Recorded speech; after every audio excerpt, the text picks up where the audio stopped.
この辺が分かるとすごいクリアに見えるっていうか、全部解説します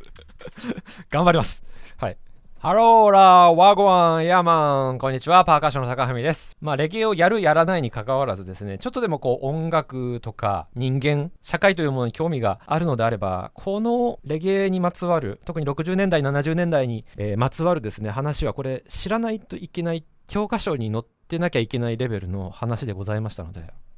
一緒に学びませんか。レゲエとはドドン。1960年代後半にジャマイカで誕生した音楽、特に写真にありますですね、ボブ・マーリーという人がもうカリスマでございまして、彼を筆頭に世界中に広まりましたと。ここは私の主観がだいぶ入るんですけど、社会的問題、あと人権、特に社会的弱者、黒人を中心とした社会的弱者の人権に対するですね、思想、啓蒙、あと救済ですね、救いの目を持った音楽なのではないかというところが私のまとめでございます。はい、今日の話を聞いていただくと、そういうことかっていうのが、見えてくるかなと思います。で、今の時代のレゲエっていうのは、この60年代また70年代のレゲエとはちょっと変わってきてるっていう感じね。今はもう本当に DJ を主体としているトラックだったりダブ、音楽伴奏に合わせてボーカルだったり、ラップしたりフリースタイル、ポエトリーリーディングだったり、いくつかスタイルがあるんですけれども、割と DJ 主体の音楽で、ヒップホップのカルチャーと結びついているっていうところでございます。はい、だから区別するためにですね、このボブ・マーリーの頃のレゲエを、初期のレゲエっていうかね、ルーツレゲエって言ったりしまして、現代のレゲエをダンスホールレゲエなんて言ったりしますと。はい、今回は特にそのルーツの方ね、もともとのジャマイカで発展した60年代70年代のレゲエについてやっていきます。まず最初に心地よいグルーブっていうのがあります。よくグッドバイブレーション、バイブスを波及して共有して、みんなでいい気持ちになろうよっていうような姿勢が見られます。それによりですね、テンポはそんな速くない、割とゆったり揺れられるようなテンポ感、あとはズッチャズッチャチャジャチャみたいなね、裏打ちが入っているのも特徴と言えるでしょう。それから1拍目、大体現代の音楽、ポピュラーミュージックなんかはね、もう大体1拍目にドーンってドーンっていわゆる1、2、3、4、1、2、3、4っていうのをなくして、1、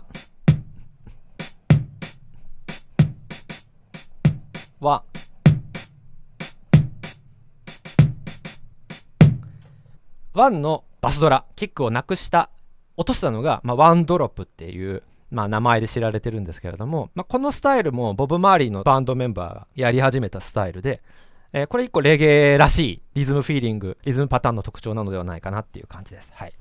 ちなみにレゲエの中でも別にワンドロップじゃない曲っていうのもたくさんありますので、必ずしもワンドロップがイコールレゲエとは限らないっていうか、はい、あとはベースラインがかなり動き回る、メロディーライクな時もあればリフのような時もあれば、結構フレージーなベースラインも特徴と言えます。はい、最後ね、ボブ・マーリーを筆頭にラスタ思想の、メッセージが多く含まれるっていう感じ。これは知らないと全くわからないと思うんで、後ほど説明していきます。はい、でさっき言った、この辺が分かるとっていうか、分からないとただ気持ちいい音楽で終わっちゃうと思うんですよ。話すと長いんですけど、頑張って簡単になるべく分かりやすく説明しますのでお付き合いください。はい、ジャマイカという国、歴史、政治について、それからジャマイカの中で流行した音楽っていうのが、いくつかあるわけですね。それについても説明していきます。それからラスタ思想、これが一番重要で分かりにくいと思いますので、この辺について。よくレゲエのアーティストとかで、この右下のね、緑と黄色と赤色のカラーの服を着てたり、これをライブステージの後ろに掲げてたりするの、なんとなく見たことあるんじゃないかなと思うんだけれども、これがラスタカラーというやつでございまして、これがジャマイカの国旗だと思ってたんですけど、ジャマイカの国旗って上の方なのね。これの緑、黄色、赤は何なのかっていうと、これエチオピアなの。上がジャマイカで下がエチオピアで、ラスタ運動、ラスタ思想のシンボルとして下のアイコンだったり、このカラーリングね、緑、黄色、赤、黒が使われているっていう形でございます。はい、まずジャマイカについてご説明させていただきます。よろしくお願いします。行ったことある人いますか？はい、このチャンネルではよく出てくるですね、カリブ海の島国の中の一つです。とっても小さい島国でございます。はい、ジャマイカをはじめとしてこの辺りのカリブ海の島国っていうのはもともとはその先住民にあたる人たちが住んでたっていう感じでね、だいたい1000年頃タイノ族、アラワク族、カリブ族なんていう、種族の先住民の方が住んでいたわけなんですけれども、1494年にコロンブスが来ます。で、コロンブスはスペインの代表として来て、簡単に言うともうやりたい放題やっちゃうっていう感じです。この時代がいわゆる植民地時代でございまして、この辺の周辺の島国をどんどんそのヨーロッパの国は植民地化していきます。で、もともといた先住民の人たちに対して、残虐な対応だったり、スペインで払い合ってたですね、天然痘島に持ち込んで、ここにいた先住民が全滅します。で、植民地化したからには何かここから資源を得たいと。このジャマイカっていうのは天然資源っていうものが基本的にないらしい。なので、サトウキビのプランテーションを作って、それを資源にしたというか、お金に変えていくというわけでございます。はい。先住民がいなくなってしまったので、代わりにその労働力として、西アフリカから黒人さんたちを連れてくるっていう、それもどうなんだっていう話があるんだけれども、好き放題やってきたという感じです。はい。だから今でもそのジャマイカっていうのは、その先住民にあたる人たちっていうのはいない状態で、基本的には、もう連れてこられた人たちで、成り立ってるっていう感じです。はい。最初は西アフリカの人たち、他のアフリカの地域だったり、インドだったり、中国からもね、連れてこられたっていう話でございます。はい。すげえ余談なんですけど、ちょっと前にミセスグリーンアップルさんっていうアーティストの人が、コロンブスっていう曲出して、MV がひどいっていう話で炎上したっていう話知ってます？ニュース知ってます？このことで多分炎上したんですよね。要するにこの頃のそのスペイン人だったり、この後イギリスも出てくるんですけれども、人道に背いてるっていうか、一言で言うとひどい歴史がありますと。で、この後はスペインとイギリスがバチバチやり合いまして、イギリスが勝ちまして、イギリス領になります。なので今後ですね、ジャマイカでは言語が英語で喋られます。英語が喋れるっていうのはね、結構文化拡大において重要で、何か歌の歌詞なんかもね、英語だとアメリカだったり英国ヨーロッパ圏で広まりやすいっていうのがあるので、これ結構重要な要素であります。で、この頃もうね、奴隷として扱われてた黒人たちがもう反旗を翻してですね、反乱暴動を起こしたり、そもそもその勤めてたプランテーションから逃げ出して山中に、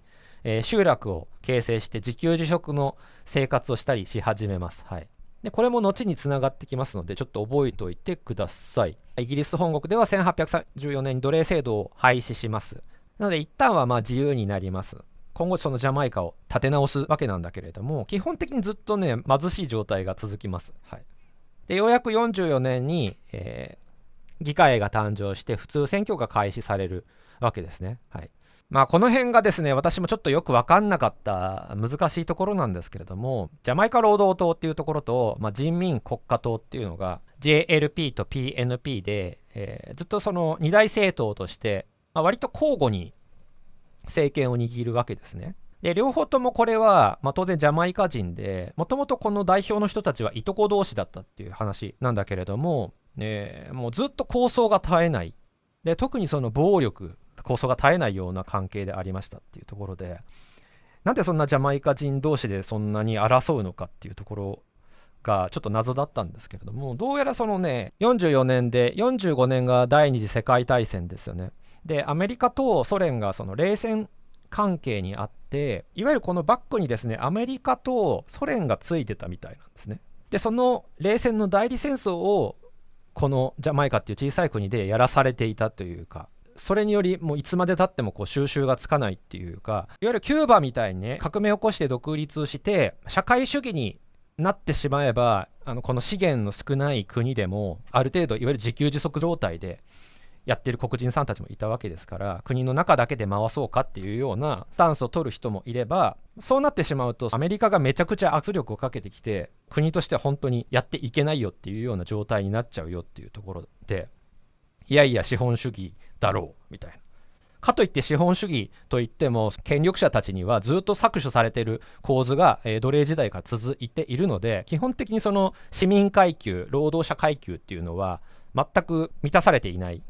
すごく貧しい貧困な状態でありまして、ちょっとどっちもどっちな状態でありましたと。でずーっと構想してるの。ずーっと構想してるんですが、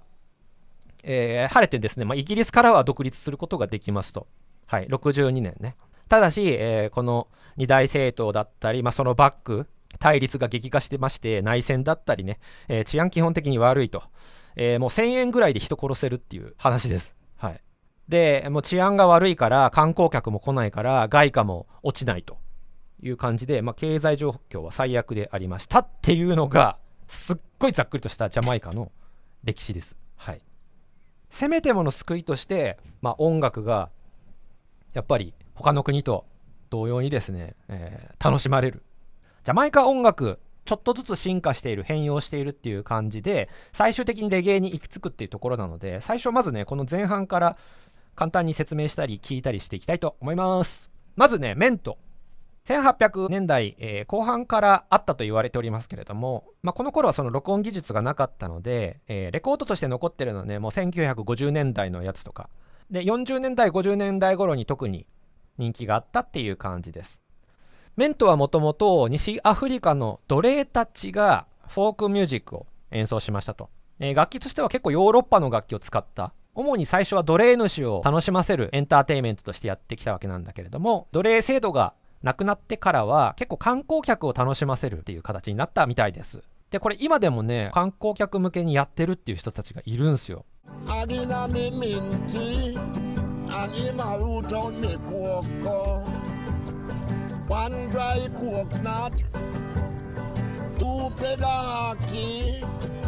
カリブ海的なフォークミュージックでルンバボックスとか気になりますよね。存在は知ってたんだけど、これで使うんだっていうのを初めて知りました。っていうか初めて見ました。こういう当たり前に編成の中に入ってるっていう状態を。あとはやっぱりハリー・ベラフォンテが有名でございまして、ハリー・ベラフォンテはメントの歌手なんだけど、アメリカで成功しまして、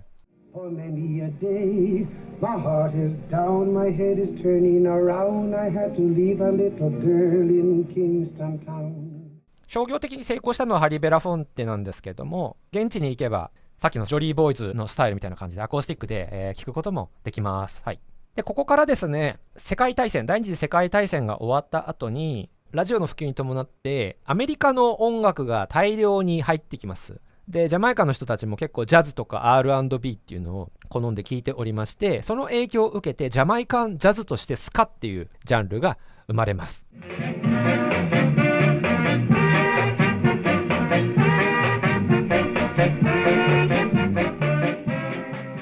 なんか話によるとですね、このラジオから聞こえてきたその24の音がよく聞こえるから、んちゃんちゃんちゃんちゃっていうフレージングになったっていうところと、やっぱり編成としてはジャズバンドを基調としているっていう感じですね。リズムセクションと管楽器。割と最初はね、ミディアムぐらいのテンポ感だったんですけど、ルードボーイって言われるですね、いわゆる貧民街に住んでた若者たちがね、踊りに踊って、それに合わせてね、だんだんこうテンポ、BPM が速くなって、こう激しく踊れる風に変化していったらしいです。なんですが、この若者たちに影響を受けながらもですね、スカタライツっていうバンドのメンバーが人殺しちゃうんですよ。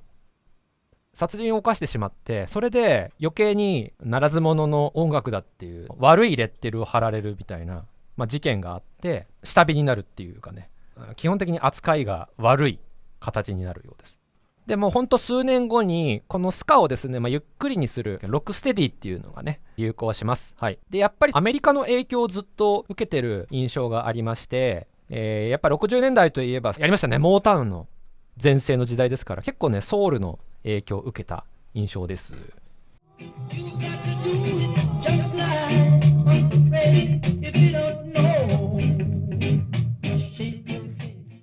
ここで特にベースラインが大きく変わるっていう感じ。今気づきました？ベースちょっと聞いてみて、低い。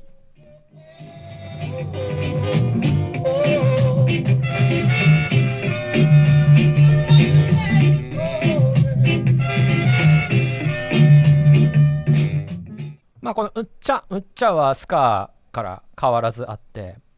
スカの時代は特にもう踊らせる方向に行ったから、ベースとかはすごいブンブンブンブンみたいな、ブンブンブンブンブンブン、シンプルな形なんだけど、ロックステディになるとゆっくりになって、ベースラインが結構フレージー、リフ的、メロディックになってきます。でそれがそのままレゲエにつながっていくっていう感じです。はい。まあいろいろな要素あると思うんですけど、私の見立てですとね、やっぱりモータウンなんじゃないかなっていうふうに思ってて、モータウンもこの時期そのバックミュージシャンでジェームズ・デ・マーションっていうもうベーシストの人にとっては神様みたいな人がいるんだけど、その人も割とステイするパターンというよりかはフレージーなベースライン、動くベースラインっていうのをたくさんレコードの中で弾いた人なので、結構その影響が強いんじゃないかなという見立てでございます。はい、っていう流れがありの68年からレゲエが生まれるっていう感じです。はい、メンとスカロックステディの流れを組んで、でこれ初のワードなんですけど、ナイア・ビンギの影響を受けてジャマイカらしさっていうのが強まっていくっていう感じ。ナイア・ビンギ後で説明します。で時代が進むにつれてこれを世界で売り出すためにですね、プロデューサーがいろいろな実験的なアプローチをするわけなんだけれども、結構ロックのカラーがあるようなレゲエっていうのもあったり、結構イギリスに伝わったりして、イギリスのロックの人たち、パンクの人たちが取り入れたりもしますし、日本でも取り入れた人たくさんいますよね。いろいろ多岐にわたるんだけど、もともとはメント、スカ、ロックステディ、ナイア・ビンギ、それからラスタ思想っていうのがあります。最初の頃はまだね、黎明期はあんまり定まってないっていうか、レゲエ、いわゆる今でいうレゲエっぽさっていうかね。ワンラブってすごい有名な曲があるんだけど、最初の頃はちょっとアレンジが違ってですね、あれさっきのスカーじゃないかみたいな。でこのコーラスの感じとかはロックステディの感じかなみたいな。だから最初の頃はね、これボブ・マーリーのグループなんだけれども、まだちょっとふわっとしてるっていうかね、スカっぽかったりロックステディっぽかったり、アメリカのソウルミュージックっぽかったりっていう感じなんだけど、徐々に、固まっていくわけでございます。その辺ちょっと説明していくのにラスタっていうのが必要になるんで説明していいですか。はい、ラスタ思想あるいはラスタファリ運動っていうような言い方をします。ラスタファリムーブメント、内容としてはですね、1930年頃から社会的に抑圧された黒人ジャマイカ人が自らを旧約聖書のイスラエルの民と重ねて、エチオピア皇帝ハイレセラシエ一世、このハイレセラシエ一世っていうのが右の写真の方なんですけれども、この方の名前がラスタファリ・マコンネンという方で、そこからラスタっていうのが取られている。でこのハイレセラシエ一世をじゃあ神様として崇めて、アフリカ回帰を、目指した思想であり運動ってね、何のことやらっていう感じだと思うので、基本的にこの国は救いがない状態だったわけですね。ジャマイカの人たちっていうのは貧しい状態であり、ある種救いを求めたっていうのが、分かりやすい。何かしらこう救いになる思いとか、思想だったり生き方っていうのがないともうやってられないよねっていうような風に私は捉えたんですけれども、で、この考え方を提唱した人だったり推進した人がいて、特にジャマイカの中でも山奥で自給自足をして暮らしている人たちっていうのがいて、その人たちの間で特に広まったっていう感じですね。特徴としましては、やっぱりアフリカ回帰なので自然回帰、それから共同体で生活します。してましたよね、共同体でジャマイカの山中で。でそれから、この旧約聖書のいろいろな文言を教えになぞらえてるっていう感じで、どうやらね、旧約聖書の中にこう自分の体を傷つけてはいけないとかね、刃物を体に当ててはいけないっていう教えがあって、そこからですね、ドレッドヘアっていうのが生まれてくるっていう感じです。要は髪も切らないで、伸ばしっぱなしでドレッドをチリチリにしちゃうっていう感じですね。あとはやっぱタイマー、レゲエといえばタイマーかなっていう感じで、このラスタ思想の中でこのタイマーっていうのがすごい神の崇めるべき、大事にすべき植物だということで、みんなこの共同体で生活しつつ、ナイアビンギっていうですね、太鼓を叩いて、歌を歌ったりして儀式があるんですけど、それやってみんなでタイマーを吸ってはーってこうね、瞑想状態になるみたいな一連のワークがありますと。あとは食事生活で肉食わないとか、アムハラ語っていうもともとエチオピアのこのハイレセラシエの頃の言葉を使って英語じゃないようなワードが出てくることがあるんだけど、それっていうのはこのラスタの影響でボブ・マーリーの歌詞の中だったり、それ以外に現代でもね、結構ね、ラスタ思想のレゲエミュージシャンっていうのがこういったワードを使っております。はい。つまりこのラスタの人たちがやった音楽がレゲエなのかっていうところなんですけど、完全イコールとは違うみたいですね。ボブ・マーリーが後にラスタに傾倒してラスタの生き方をしていく。でボブ・マーリーが世界的に有名になったので、それで同時にこのラスタっていうあり方も広まったわけなんだけれども、ラスタじゃない人たち、アーティストだったりミュージシャンも当然いますっていう感じで、必ずしもイコールではないっていうところ、これ今でもねいるんすよっていうドキュメンタリーがあって、これはぜひ見ていただきたいっていう。要はこの時代っていうのは北米の方でも黒人差別されてて、キング牧師とかが民権運動してる時代だったわけなんですけども、その米国の人たちは米国の人たちで、その中で黒人の権利を取り戻そうっていう形だったんだけど、じゃあその同じ黒人でもジャマイカの人たちはどうしたらいいのって、米国で暮らしていくのかみたいな。でそもそも自分が生まれた地が自分たちの元々の地じゃないっていう感覚が日本人だとわからないじゃないですか。私もわかりません。だからそういう思いがあって、どうやって生きたらいいんだろうっていう人たちが行き着いたって言われたら、それはそうなるよなとしか言えないなっていうふうに私は思いまして、見方によってはすごく悲しい話なんだけど、でなんだっけ、ナイアビンギね、これ簡単なんでちょっとやってみません？せっかくパーカッションだし。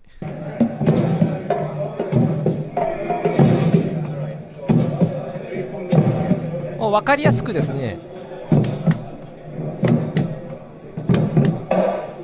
これベース、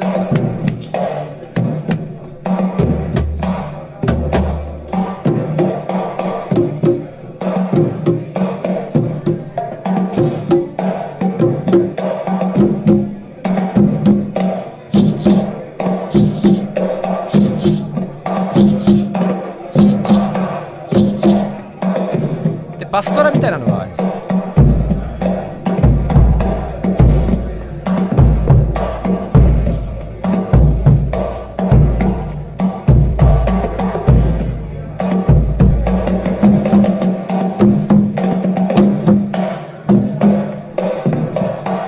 ちょっと動き回る太鼓もあったりして、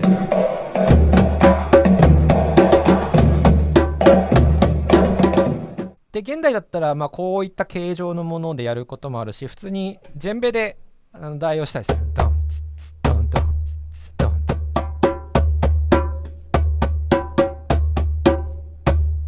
はい、レゲエの中にジェンベとかコンガみたいな革物入れたいってなったら、こういうナイアビンギ的なフレーズ混ぜたらいいんじゃねえかなってもろもろ調べて思いました。はい、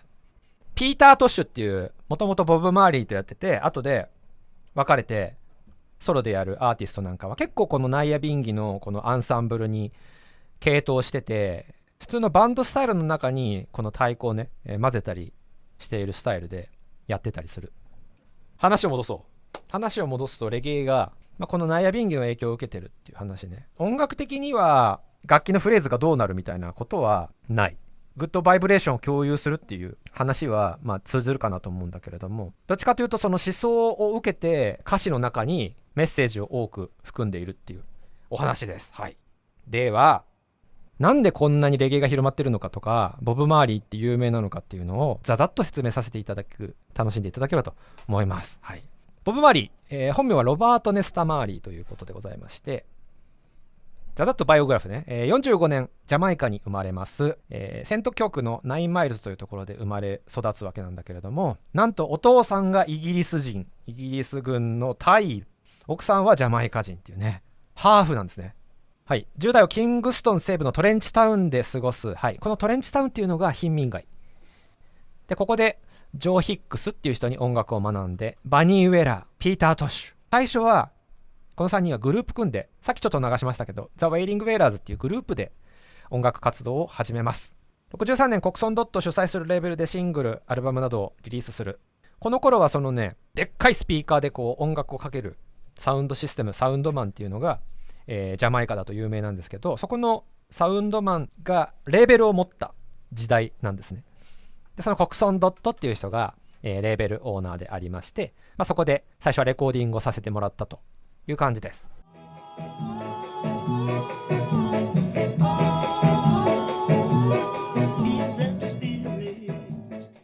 66年リタ・アンダーソンと結婚。リタ・アンダーソンももともとボーカリストでございまして、リタ・マーリーとして今後ですね、ウェイラーズの中のコーラスとしても参加します。はい、で、同じく66年にさっき言ってたね、ハイレ・セラシエが、いわゆるそのラスタの人々にとっては神様なんですけど、神様がジャマイカ来ちゃうっていうことが起きまして、これ大きな衝撃だったようですね。はい、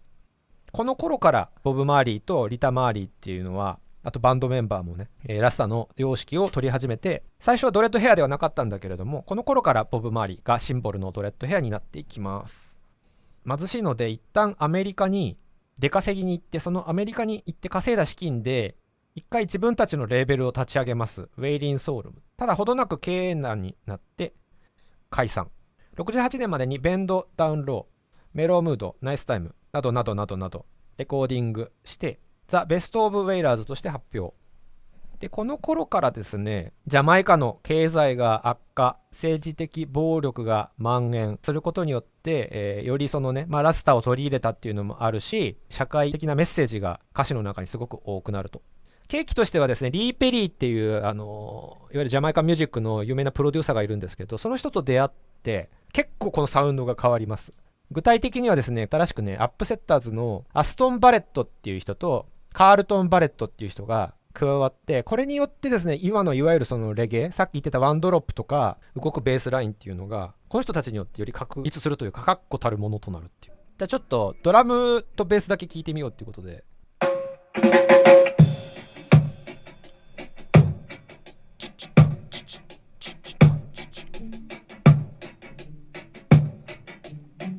これワンにないからね。ワン。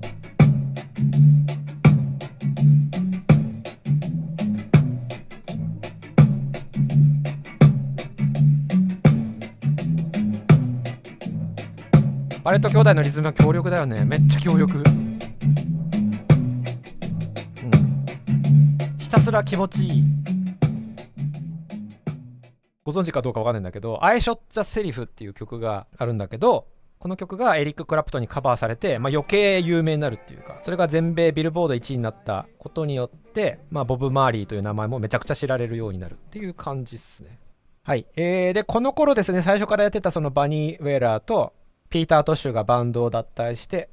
新体制でボブ・マーリー&ザ・ウェイラーズとして再出発と。で、ずっとその話題の人であったハイレ・セラシエっていう方がですね、この頃亡くなりまして、じゃあリブを発表。翌年、ラスタマン・バイブレーション。で、これもめちゃくちゃ売れますと。ビルボード8位という快挙。政治闘争、軍事競争を批判した内容を、後で聞きますね、これね。ハイレ・セラシエの演説を引用した歌がありますと。で、一番最初の歴史の時に説明した、二大政党、この政党にもボブ周りっていうのはすごい利用されそうになるんだけれども、割とボブはずっと中立の立場を貫くみたいなスタンスで、スマイルジャマイカコンサートっていうのを、そういう争いやめようぜっていうようなコンサートを、開催しようとするんですけど、その2日前に撃たれちゃうっていうのが、これ有名な話なんだけど、で2日前に撃たれたんだけれども、コンサートをね開催したことが伝説になりますっていう。コンサート後すぐにイギリス・ロンドンに亡命っていうか逃げる形でイギリスに住みます。イギリスでもバンド活動、レコーディング活動をして、そこで発表するエクソダスっていうのがめちゃくちゃイギリスで売れます。レゲエの、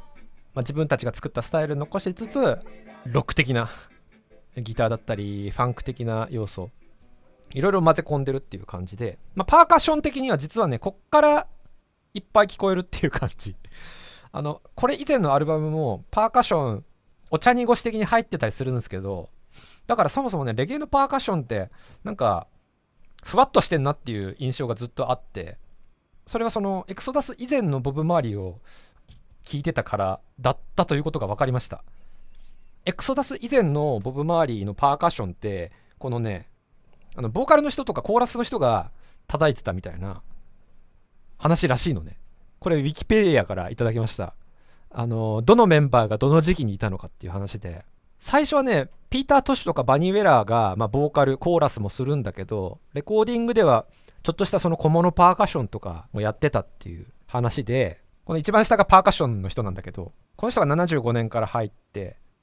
アルビン・パターソンっていう人が入って、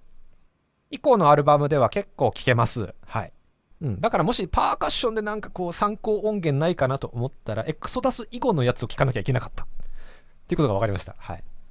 ていう感じでイギリスで音楽制作をしていたんですが、逃げてきたですねジャマイカでは依然として構想が続いておりまして、いよいよそんなことやってる場合じゃないだろうっていうことで戻ります。ボブ・マーリー1978年ジャマイカに戻りワンラブピースコンサート出演。これがめちゃくちゃレゲエ史では大きなイベントでございまして、この2大政党 JLP エドワード・シアガーと PNP マイケル・マンリー首相をステージで呼んでボブ・マーリーが握手させましたっていうのが伝説。政治的分裂を埋めるための勇気ある行動に国連から平和勲章をボブ・マーリーは授与されますと。その後はかねてから念願であったラスタの聖地エチオピア、アフリカ各国を訪問して、アルバムサバイバル、これもいいですよ、サバイバルね。79年には日本にも来ております。はい。世界ツアーをやりますけれども、80年、ジョギング中に倒れてがんであると診断されます。で、81年に腫瘍の転移により亡くなってしまいます。36歳。はい。というのがボブ・マーリーの一生でございまして、特にその政治的なトピックだったり語ってるメッセージっていうのがジャマイカの人たちの救いになったのではないかというお話でございました。ご清聴ありがとうございました。じゃあ最後にそのスマイルジャマイカコンサートでやりましたですね、そのハイレセラシエのスピーチを引用したっていうね、ウォーという曲を聴いてワークショップ終わりたいと思います。